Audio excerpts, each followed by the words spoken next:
So next is, members present. We, Mr. Light is on an excused absence. We have Mr. Baracco, Ms. Shimataro, Mr. Doug McAbee. We have Mr. Matt Main, Tracy Sasser, and Sherry Wilkerson are all here today, including myself, Dana McCafferty. And then next, if we could do the approval of the agenda. I make a motion to approve the agenda for the regular meeting Monday, September 14th, 2024. So we have a motion and support. All in favor say aye. Aye. Any opposed?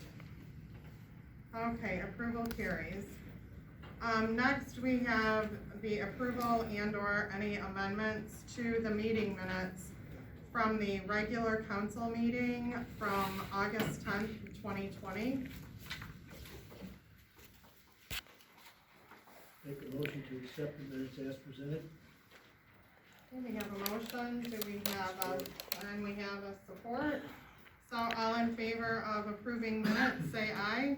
Aye. Any opposed? All right, meeting, or minutes approved.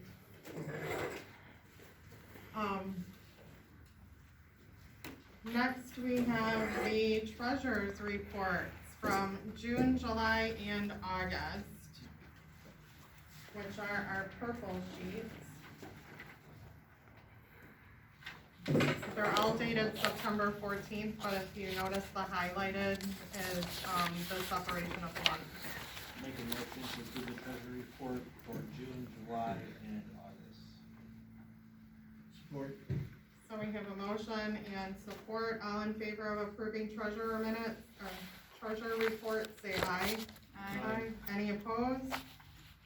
Okay, next is the payments of bills and transfers from August 2020. Those are the green sheets. Make a motion to approve the payments of bills and transfers for the month of August. Support. Okay, we have a motion and we have support on the payment of bills and transfers. All in favor, say aye. Aye. Any opposed? Okay, bills and transfers approved. Can you guys hear us okay out there? Yeah. Okay. Next is, public comment on agenda items only. From the last meeting that got a little, there was too much communication back and forth. I was asked by, council to remind everybody that this is public comment. It's not public question and answer. So if you have questions, please be mindful that we're not going to answer them right now. We will wait until the end at, council comments. If we have an answer, we'll give you an answer. If we don't, we'll table it and we'll try and get back with you. If you could keep your comments to 3 minutes, address the chair, stand up, say your name, and keep it to agenda items only. And as always, I ask that we please remain professional. So, any public comment? Okay, I will close public comment. Next is the report section of our agenda, and that is we'll start off with the administrator's report. Okay, it's quite lengthy. You all asked me at the last meeting to get some information from our attorney regarding some of the issues that were brought before the board. Like with the dangerous dogs, the attorney reviewed our ordinance on dogs and pointed out that we have a leash ordinance, and he referenced the chapter. And the restrain the dog states that all dogs must be on a leash on public property or on property of another. If a dog is running loose, then it is a violation of our ordinance, which would then fall on our code enforcement officer to deal with the situation. The attorney also attached a copy of the City of Flint's ordinance on dangerous dogs and suggested that we could adopt this for our needs. If the council so chooses, we could work on grooming it for us. The next item was about employees using personal cell phones. The attorney reviewed our employee policy handbook and found nothing that would prohibit us from using, the employees from using their personal cell phones for village business. However, if a FOIA request came in for info on a private phone relating to the village, they would have to provide it. In short, he found nothing that would prohibit us from switching over to personal rather than village-issued phones for staff if the council chooses to do that. So that's something they can think about. Island use for advertisement. We had some complaints about some of the islands on State Street where the businesses cleaned them up and then they put some garnishments into some flower pots and stuff that related to their store business, which pertained to basically free advertising. So we had several pictures that I also sent to him showing these, and he suggested that they do appear to be advertising for the owner, and he indicated that the village owns the easements and has a duty to maintain those easements in a safe condition. So in other words, there shouldn't be anything that distracts a driver as they're going down, trying to look. The only thing that really can be in there is the telephone poles, the mailbox, and if there's any small, low-lying greenery.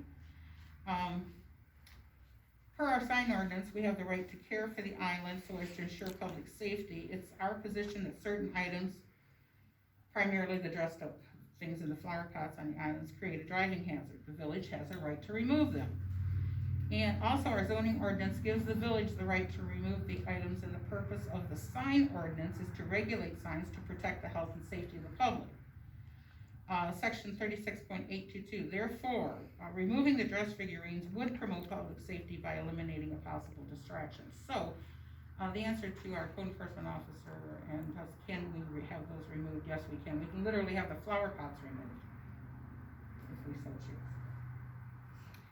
Businesses located in a residential neighborhood. I have had complaints about a business, a cabinet business that's being conducted in a residential home. Now overall, businesses in our homes are allowed as long as they're followed under our ordinances as far as not being blight or distracting, a bunch of stuff piled up around, and I understand this is the case here. So the previous administrator and the previous village attorney had already addressed this, is my understanding. I could not find anything. I could not find a file on this at all in the office. I looked everywhere that I could possibly, I couldn't find anything. I asked our code enforcement officer if he had anything back when, and he said no. So I sent a letter to an email to our previous attorney asking for any information he might have had, and I never received a reply. So, I sent an email to our attorney, and his response was, according to our ordinance, a home occupation is permitted in the Village Central Residential District. It lists very specific conditions under which a business must operate. Code enforcement officer has to be the one to determine if they are being met. Under our zoning ordinance, if someone fails to comply, then that would constitute a misdemeanor in accordance with section 36-49. Also, based on the pictures, we could make a case that the business is creating blight under another one of our ordinances. The blight article contains a very specific process for curing and fining people for blight conditions. Therefore, a home occupation business is permitted, but it must be done under specific conditions and expectations. So, what we're going to have to end up doing is going forward right now and creating our file on this situation, and that's what we're doing right now. Perfect. I have to start from scratch. And then I was asked about a definition of a committee, and Keith, can you hear me? Yeah. Are you gonna report on that with your report, for the dam committee? Do you wanna report on this? You want me to go ahead and report? No, go ahead. Okay. I received a question, on what constitutes a committee, and what are the duties? As I was once a registered parliamentarian, I answered those questions. However, I was asked to also obtain opinion from our village attorney. He indicated that the Open Meetings Act only applies to a public body. zoning board. Those are public bodies. A purely advisory committee is not a public body for the purpose of the Open Meetings Act and its requirements regarding notice, agenda, and public attendance. It's not required. The attorney provided us with a copy of the Attorney General's opinion discussing this. There's nothing wrong with allowing the public to attend or to post agendas, take minutes, and post notices, and etc. Doing so would not change the character of the body or make it subject to the Open Meetings Act forever after. It wouldn't change it. It would purely be for promotional purposes, PR purposes. An advisory committee gathers information and makes a recommendation to the village council. If the committee has a quorum, 3 council members on it, then it becomes a public body.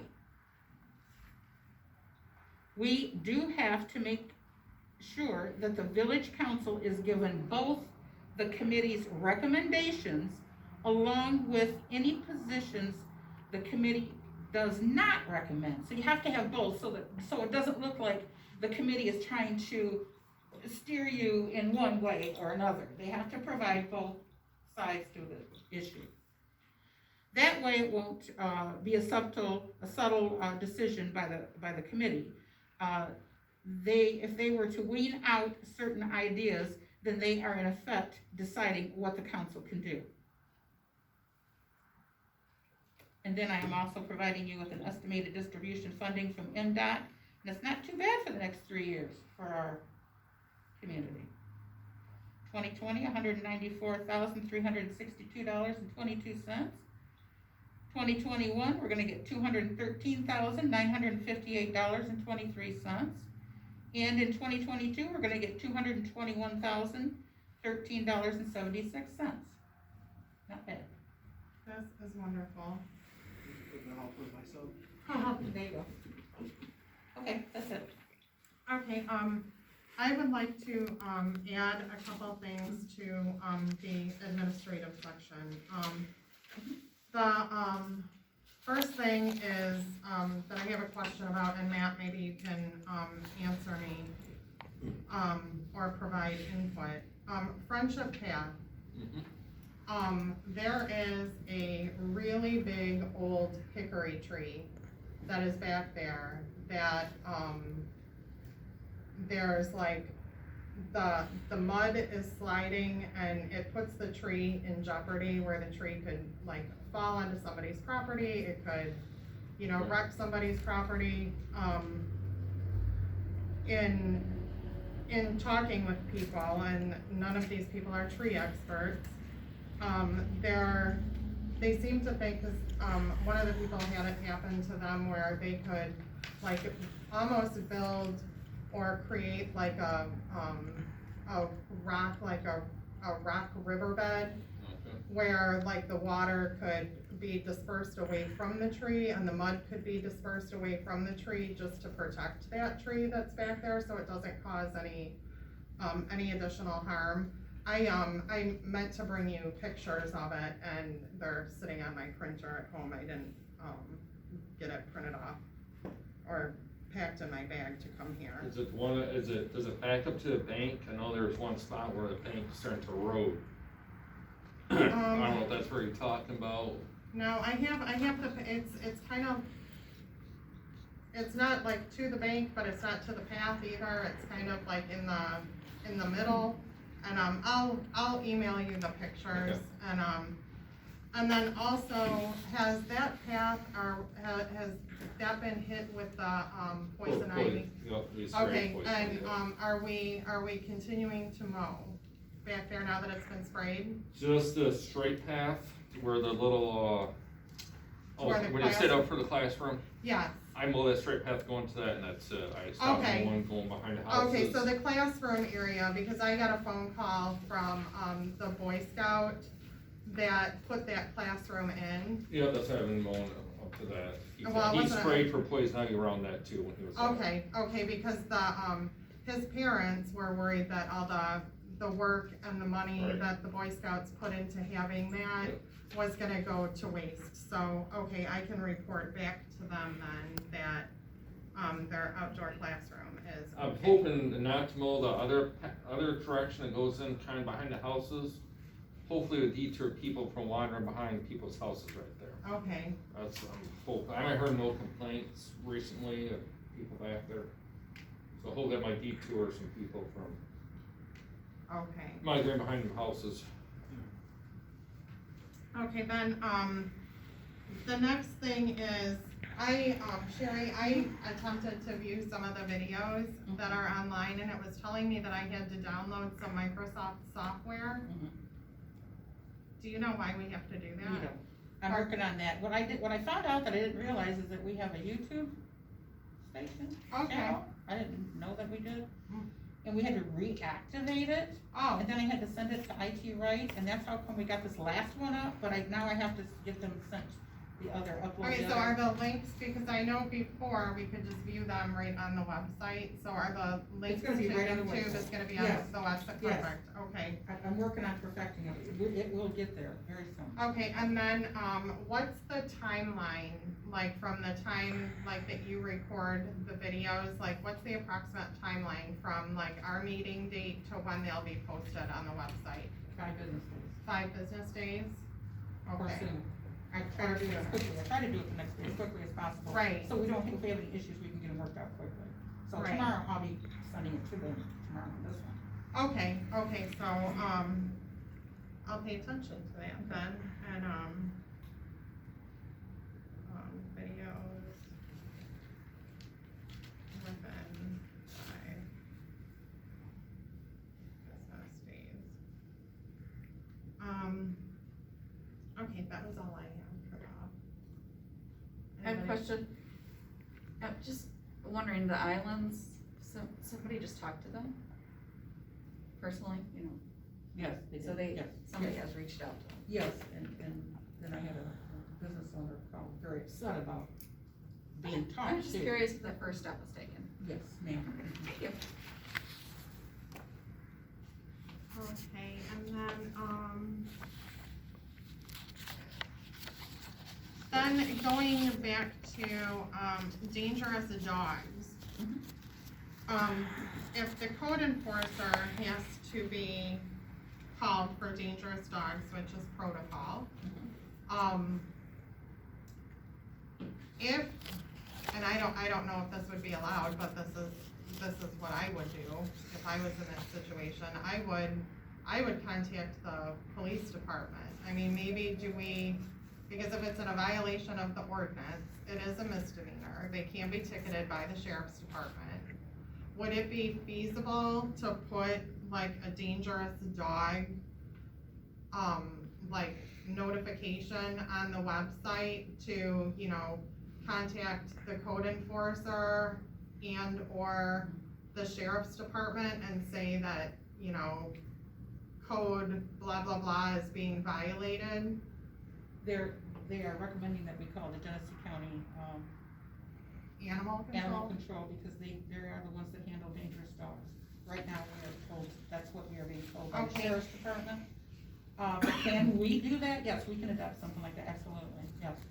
And then from when the lady was here last meeting, talking about the dangerous dogs, when they contacted animal control, I think, and I'm not quoting anybody, but from what I remember, is that animal control had told them that there really wasn't anything that they could do until somebody got harmed? That was the sheriff's department. Okay, the sheriff's department can't do anything I until don't think somebody's harmed. I don't think the animal control's been out there yet, honestly. Okay. To my Okay. knowledge, it has not. The sheriff department has, our code enforcement officer has, that's all I'm aware of. Okay. Okay, but yeah, if we could add like a dangerous dog thing to the Mm-hmm. website and like a process, because. Sure. I mean, if I see a dangerous dog out there running around, I'm not thinking, boy, I better take a look at the ordinances and see what to do. I will, create something and send it to you, run it by you. Okay, perfect, thank you, Sherry. You're welcome. Our street administrator is, absent today. And then the next is the DPW activity report, so, Matt, I don't know if you have anything on the street administrator's report, if you've talked I about. can combine the two. I'm just Okay. a little bit here. Okay, so the floor is yours. Today I met with one of the county engineers. We went over, George Meadows. We got a rough estimate of about $500,000. Now, that's not counting engineering fees or nothing, that's just basically your road work. There's two ways we can go about this. The cheaper way, which that's the price we got, is basically the real bad spots, like a mill, full depth, take out. There's some curb work to be done in there, there's some catch basin repair, and you're right around about $500,000. Now, if you wanna come in there and totally pulverize all the asphalt, start with a new base, all new asphalt, you're talking about $1 million. And that's over 10 years, I believe, right? 10 years is what they, Normally it is at 1% interest or 1% above prime. and he recommended, he said it takes about a year. He said, once you get signatures, I suggest you go into winter time and you can do all your planning during winter time, so when spring comes around, we can call a contract, say, hey, you know, we want it, let's go ahead and go forward with it, and you can get on a list. So that's what we came up with. And he kind of, I saw this, and he came up with. You know, a list of all he the kinda did a sheet there, gave prices. Which is good, cause you can kind of tell by the prices which is the worst to the best kind of. Yeah, like Pleasant Court, the back cul-de-sac, he said the first quarter of it's good, but after that, it's we totally redo, it's shot, especially the cul-de-sac there, it's Yeah. really bad. I guess, how do we get this information in the hands of the subdivision owners so that they can make an educated decision on their subs? We can create a petition with an estimated cost, cause they're gonna wanna know firsthand, what's it gonna cost them. Exactly. So we could kind of figure out what it's gonna cost them, say over 10 years. Then whoever's gonna take the petition around can be armed with that information, then they can find out. And there's roughly, I believe, about 83 parcels in there. Okay. So I mean, some of these subs have associations, which that's easy, because you can just find who's the head of it, but some of them don't have associations, so at that point. It would take a couple of the residents of the subdivision to come in and spearhead it, get signatures, you have to have up to 1%. Then we can move forward. Just gotta figure out a way to tell somebody at this point, right? Yes. Make it public. You gotta Probably get a put it in couple like some people. kind of, mailer or something. That's what I was thinking, almost like, We you know, could, like we a could post. get you, I could get you the addresses. And I could make the labels for it, that wouldn't be a problem. Right, like some type of like postcard or, Something that, yeah, they have like each of the subs and say, hey, based on some of the stuff we've been doing, here's the subs. I don't know, something we can. right, because you can't make, I mean, it would be, Can't I go to think it door would be to too labor intensive to break out, like, okay, this is for this subdivision, this is for this subdivision, so yeah, having it all in one, and then, having something, mailed out. And then I would imagine, and it appears that some of this is addressed on here. I know my subdivision, I'm not a road expert, I just drive on them. My subdivision is, I mean, there's parts of the road There's that are parts that have to terrible, get but there are looked at. parts of the road that don't look like that they would take that much effort Or or I do work. just do a mill It and would fill. just like mill it. Yep. So, okay, so let's, play devil's advocate. So in front of my house, the road is deteriorating, it's terrible. There's a bunch of cold patch, there's, you know, the road's just falling apart, but in front of my neighbor's house, it's beautiful. I mean, there may be a couple of cracks or a couple of pieces of asphalt missing. Does the subdivision as a whole take part in the entire cost? Like if the cost is $100, if it's, you know, the average cost per household, or is it based on like, I need more work done, so it's gonna cost me more money on my portion of the road than what it's gonna cost my neighbor? Well, usually if you're a corner lot, it's gonna cost you more. Right, because you have you're on two streets. I would- But if I'm just on, like, my It's cost, based on your frontage. Okay, so my cost would basically be the same as like my neighbor's cost unless they lived on a corner, which they would get, Are you guys okay, an association or no? no. Okay, Mm-mm. cause usually it's up to the association how they wanna divide it.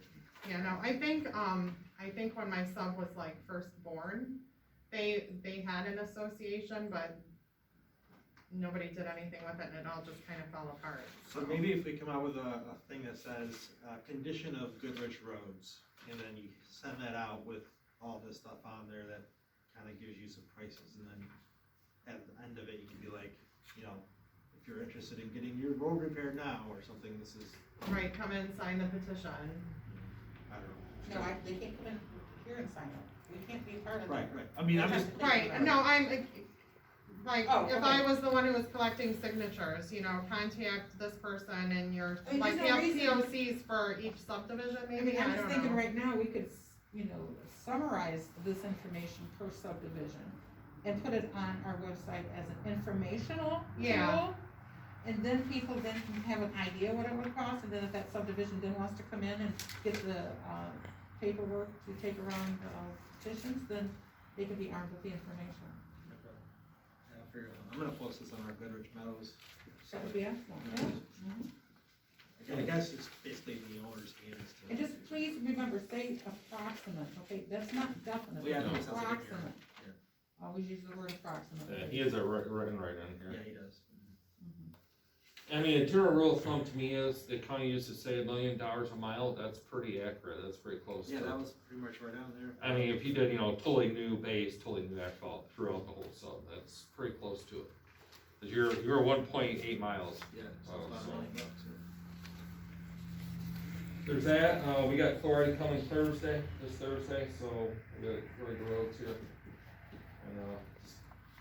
back to maintenance, a little bit of weed cutting, lawn mowing, which is, well, I don't know, if you extend the season, it's growing like a dickens out here right now, so It really is. Yeah. let's see. And before you know it, we'll be putting winter equipment on, so. That's about it. Okay, well, thank you, Matt. Does anybody have any, DPW or street questions from council? Okay.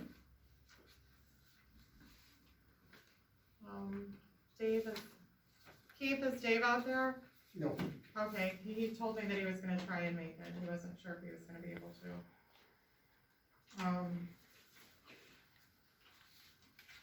Okay, so, The fire department's in there too.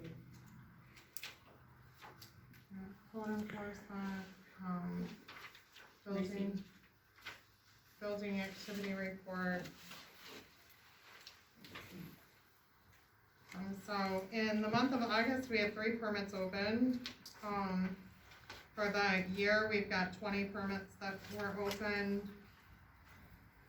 2 residential, construction values of 13,000, permit fees of 445, and total permit fees collected for the year is $9,395.80. So keep on building, Goodrich's.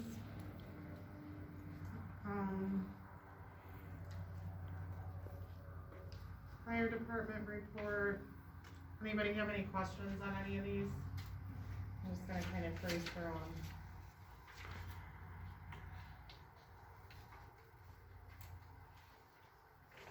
Okay, then, the cash receipts report. Anybody, any questions on the cash receipts report? Okay. Fire department, sheriff's department. Okay, Keith, do you wanna stand in the doorway? Sherry mentioned you were gonna give the dam report, if there's anything to report on the dam committee. No, we don't really have anything to report. I just, wanted to wait to find out if we needed to publish those meetings or not, and we found out from the lawyer that those are not public meetings, so. I'll try to schedule something here in the next, couple weeks here and get something going again. Okay, perfect, thank you. And Keith, are you guys still looking for members? Huh? Are you still looking for members? I don't think just at this point yet, until we kinda get rolling and kinda get, our agenda put together and what we wanna do, and we will invite more members eventually. Okay, just wait for a little bit more organization. Yep. Okay, unfinished business, we have none. And we will move on to new business.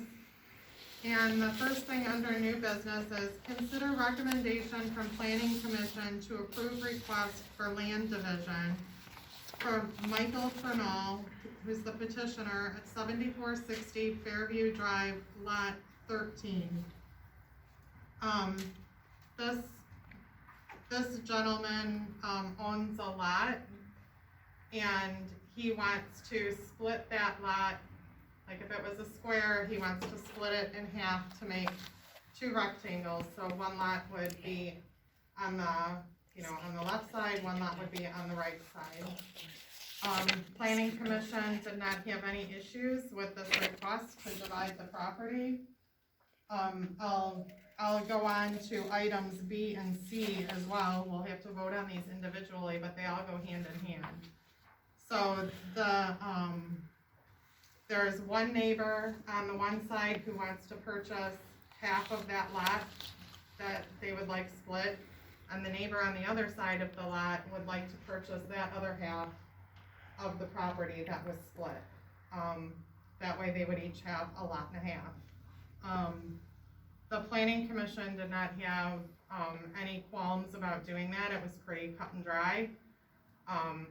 The petitioner was okay with it, and the people who want the land are okay with it as well. So, at the planning commission meeting, they were told, we're gonna recommend to council that these splits and then combinations are allowed, and that they should stay tuned till after the, council meeting to find out where they go next.